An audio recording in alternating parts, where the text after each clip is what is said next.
তেল ছাড়া healthy school বা অফিস টিফিন এইভাবে বানিয়ে দিলে ছোট বড় সবার খুবই পছন্দ হবে। নমস্কার বন্ধুরা, অমৃতালি কুকিং চ্যানেলে সবাইকে স্বাগত জানিয়ে আবারও হাজির হয়েছি। তো যে সকল বন্ধুরা ইউটিউব চ্যানেল থেকে দেখছেন তারা প্লিজ চ্যানেলটাকে সাবস্ক্রাইব করে আমার পাশে থাকবেন, আর যারা ফেসবুক থেকে দেখছেন তারা পেজটাকে ফলো করে রাখবেন। আর স্কিপ না করে পুরো রেসিপিটি দেখার অনুরোধ রইল। লাইক দিয়ে ভিডিওটি দেখা শুরু করবেন, আর চলুন রেসিপিটি শেয়ার করা যাক। তো দেখুন বন্ধুরা, সবার আগে আমি একটা বাটি নিয়েছি। তো বাটি মেপে আমি নিয়ে নিচ্ছি, এটা হচ্ছে আতপ চালের গুঁড়া। আমি দিয়ে দিচ্ছি 1 বাটির মতো। এই টিফিনে সুজি বা চালের গুঁড়ো দুটোই কিন্তু ব্যবহার করা যাবে। এরপরে দেখুন বন্ধুরা, এখানে কিন্তু খুবই গরম জল নিয়েছি। দেখুন জলটা কিন্তু প্রচণ্ড গরম আছে, গরম কিন্তু জল লাগবে এই ব্যাটারে। তো দেখুন ব্যাটারটাকে একটু ভালো মতো করে মিশিয়ে নেব। এইভাবে জল দেব অল্প অল্প করে, আর এইভাবে দেখুন ময়দাটাকে কিন্তু খুব সুন্দর করে এইভাবে মিশিয়ে নেব। এখানে কিন্তু চালের গুঁড়োতে বন্ধুরা গরম জলটা দেওয়ার চেষ্টা করবেন।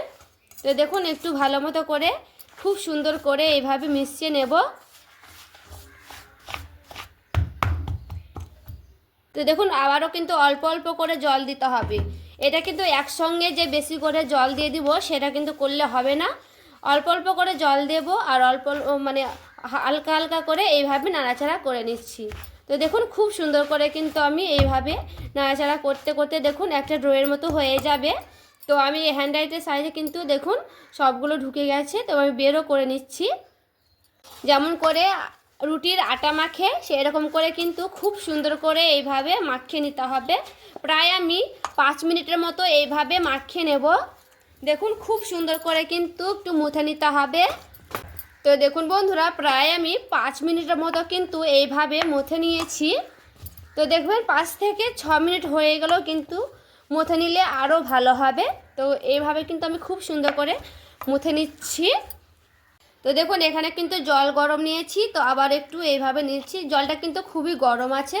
তো বন্ধুরা যতবার কিন্তু জল দেব ততবার কিন্তু গরম জলই দিতে হবে। এখানে কিন্তু ঠান্ডা জল দেওয়া যাবে না। একটু কিন্তু গরম হয়ে থাকলেও কষ্ট করে কিন্তু এইভাবে ভালো মতো করে এইভাবে নেড়ে নিতে হবে। তো দেখুন আমি কিন্তু হাত দিয়ে করে নিচ্ছি। আপনাদের গরম বেশি লাগলে কিন্তু হ্যান্ড রাইস সাইজে করে নেবেন। তো দেখুন এইভাবে কিন্তু হালকা হালকা করে মাখতে মাখতে অল্প অল্প করে জল দেবো, আর অল্প অল্প করে কিন্তু এইভাবে মেখে নেব। তো দেখুন বন্ধুরা, এইভাবে দিয়েও কিন্তু আমি 5 মিনিটের মতো খুব সুন্দর করে মেখে নিয়েছি। তো দেখুন হাত দিয়ে কিন্তু আবারও 5 মিনিটের মতো কিন্তু আমি মেখে নেব। এটা কিন্তু আপনারা যতটা ভালো মতো করে মাখতে পারবেন তত কিন্তু ভালো হবে। তো বন্ধুরা, এটা কিন্তু খেয়াল রাখতে হবে যেন ময়দাটাকে খুব সুন্দর করে কিন্তু মাখানো হয়। তো দেখুন এইভাবে কিন্তু 5 মিনিট করানো হয়ে গেছে। তো বন্ধুরা, আমি আবারও কিন্তু বলছি, যতবার জল দেব ততবার কিন্তু আমি গরম জলই দেব, ঠান্ডা জল কিন্তু দেব না। ঠান্ডা জল কিন্তু দেওয়া যাবে না, জলটা কিন্তু গরমই দিতে হবে। তো দেখুন এইভাবে কিন্তু জলটা দিয়ে আবারও আমি এইভাবে নাড়তে লাগবো। খুব সুন্দর করে কিন্তু মিশাতে হবে। হাত দিয়ে করলে কিন্তু বেশি ভালো হবে, আর আপনারা কিন্তু হ্যান্ড রাইসের সাহায্যেও করে নিতে পারবেন, কিন্তু একটু চেষ্টা করবেন হাত দিয়ে করানো। আর দেখুন বন্ধুরা, দেখে কিন্তু বুঝতেই পারছেন কতটা ক্রিমের মতো হয়েছে। দেখুন একেবারে কিন্তু মোলায়েম হয়ে গেছে। এইভাবে ফাটাতে ফাটাতে এইরকম কিন্তু একেবারে একটা মোলায়েম করে নিতে হবে। দেখুন দেখতে কতটা সুন্দর লাগছে, একেবারে ক্রিমের মতো লাগছে, ক্রিমের মতো কিন্তু হয়ে গেছে। তো এখানে কিন্তু আবারও আমি খুব সুন্দর করে ফেটিয়ে নিচ্ছি। এরকম কিন্তু ফেটাতে ফেটাতে একটা ক্রিমের মতো করে নিতে হবে। পুরা আবারও আমি দিয়ে দিচ্ছি জল। এটাও কিন্তু গরম জল আছে, হাতে সহ্য হবে এরকম কিন্তু জলটা দিতে হবে। জলটা দিয়ে একটু ভালো মতো করে আবারও এইভাবে মিশিয়ে নিচ্ছি। তো দেখুন বন্ধুরা, খুব ভালো মতো করে কিন্তু আমি এটাকে মিশিয়ে নিয়েছি। আর এইভাবে কিন্তু আমি খুব ঘনত্ব রাখিনি, আর খুব কিন্তু পাতলাও রাখিনি। তো বন্ধুরা 2-3 মিনিট কিন্তু আমি ঢাকা দিয়ে রেখে দিয়েছিলাম। তো হাতে সময় থাকলে 2-3 মিনিট রাখতে পারেন, আর যদি না রাখেন তাও কিন্তু হবে।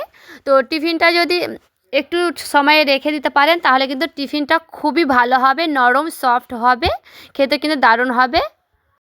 আর এখানে দেখুন একটু ঘন হয়ে গেছে, তার জন্য আমি একটু গরম জল দেব। তো এখানে আমি কিন্তু বারে বারে গরম জলই দেব। গরম জলটা দিলে কিন্তু টিফিনগুলো খুব সুন্দর নরম হয়। তো এখানে গরম জলটা দেওয়ার চেষ্টা করবেন। আর দেখুন কতটা আমি ঘনত্ব রাখছি। এখানে কিন্তু খুব ঘন হবে না বা খুব পাতলা সেও হবে না, মানে মিডিয়াম আমি রাখবো। আর একটা বেটারটা দেখুন আমি রেখা টেনে দেখাচ্ছি। তো এখানে আমি রেখাটা দেখালাম, তো দেখে বুঝতে পারছেন কেমন আমি ঘনত্বটা রেখেছি। তো এই টিফিনে আমি দিয়ে দিচ্ছি স্বাদ মতো লবণ। তো লবণটা দিয়ে একটু ভালো মতো করে মিশিয়ে নিচ্ছি। তো এখানে 1 চামচের মতন বেকিং পাউডার দিচ্ছি। তো বেকিং সোডা থাকলে বেকিং সোডাটাও কিন্তু দিতে পারবেন, সেটাও কিন্তু দিলে হবে। বেকিং পাউডারটাকে দিয়ে খুব ভালো মতো করে আবারও কিন্তু আমি মিশিয়ে নিচ্ছি। এবার কিন্তু আমার পারফেক্টভাবে রেডি হয়ে গেছে। তো চলুন এবার কিন্তু আমি ভেজেও দেখাচ্ছি। আর এখানে দেখুন বন্ধুরা, আমি একটা কড়াই বসিয়ে নিলাম আর গ্যাসটাকে কিন্তু অন করে নিয়েছি।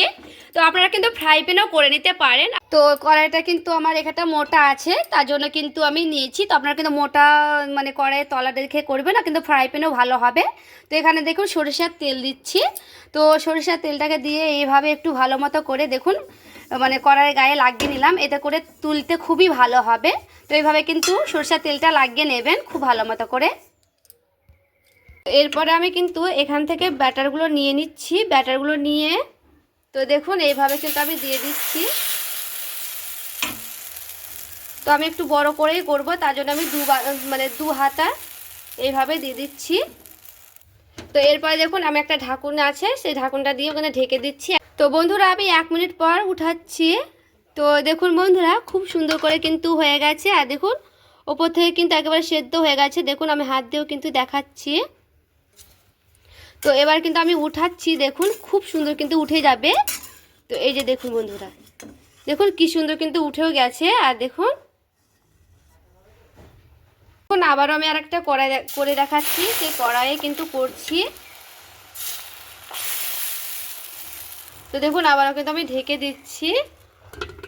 আর টিফিনগুলো কিন্তু আমি রেডি করে নিয়ে চলে এসেছি। তো বন্ধুরা আমি কিন্তু অল্প করেই করেছি প্রথমে, তো পরে বাকিগুলো কিন্তু পরে করে নেব।